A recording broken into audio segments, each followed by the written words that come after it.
tinggal solat witir. Kita ahli Quran, orang beriman semua ahli Quran. Jadi paling kurang paling siap buat ba'diyah 2 rakaat, buat witir 1 rakaat. Kadang-kadang kita cuh kan, buat lapan banyak kan, datang 5 lemah tak buat langsung kan. Kita saya lebih buat akhir darjat buat 2 rakaat ba'diyah Malaysia, buat 1 witir. Kalau hari itu semangat sikit, kuat sikit. Paling kurang 1. Paling banyak orang paling syak. itu 11 kan. Masnya lebih syak tu kita buat. Sedekah air.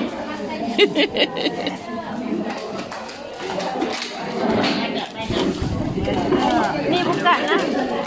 Sila makan. Juara hari ini yang sedap-sedap. Alhamdulillah, rezeki jangan ditolak.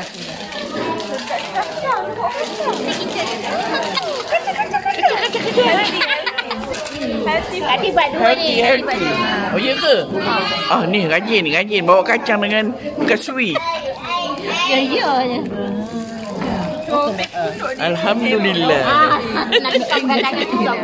Alhamdulillah. Nak bawa apa nak? Nak bawa air sedap Nampak sangat kita. Ambil apa tu? Laksam.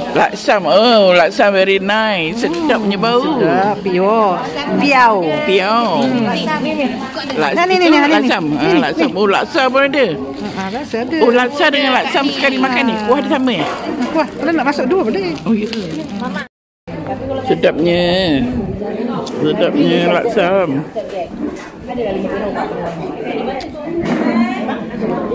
Dia dulu dia tu juga. Dia dulu. Tapi dah hindi macam ni kita. Merebit? Ni rempit.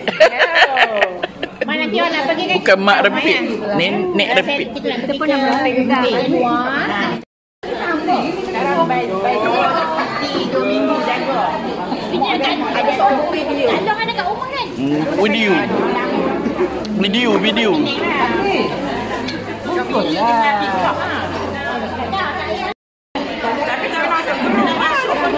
Kita masuk kat YouTube, TikTok, YouTube. Boleh buka TikTok.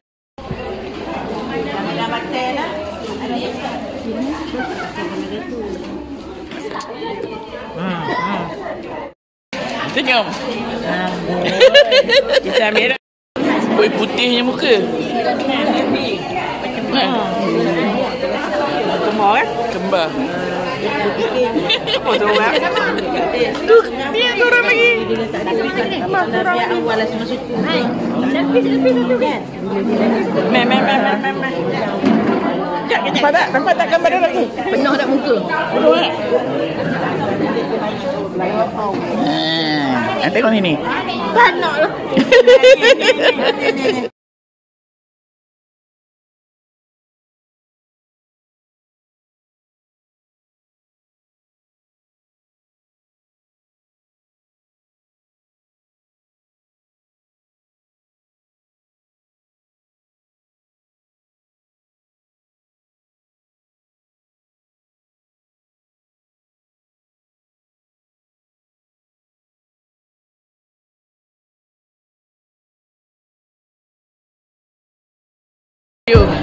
Hai, jumpa lagi tahun depan. InsyaAllah. Tahun depan jumpa lagi. Umi, no.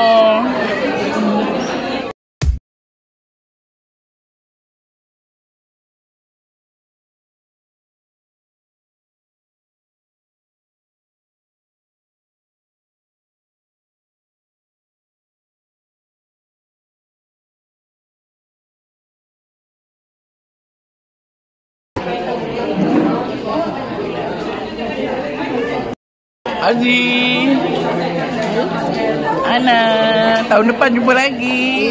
Lambat dia jumpa ni. Baik kan? Dah balik lagi?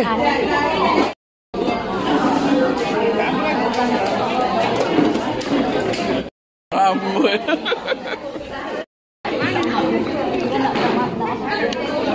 Siapa nama tadi? Mariam. Nyam. Balik lagi. Alhamdulillah, jumpa lagi ya. Minggu depan ada lagi. Jadi lagi. Minggu depan lagi. Asya. Omong lupa. Yang kat hati. Comelnya cucu macam nenek dia. Macam cucu dia. Allahu Akbar. Panggil opa. Panggil apa ni? Opa. Tak. K-pop. Panggil apa? Tahu. Nenek ya, panggil nenek lah. Nenek. Kita nenek lah. Nenek ni macam tua sikit, panggil lah. Ustaz dia borak sama dengan Ustaz. Dia kata saya esok. Panggil lah Tok Umi. Tok Mi.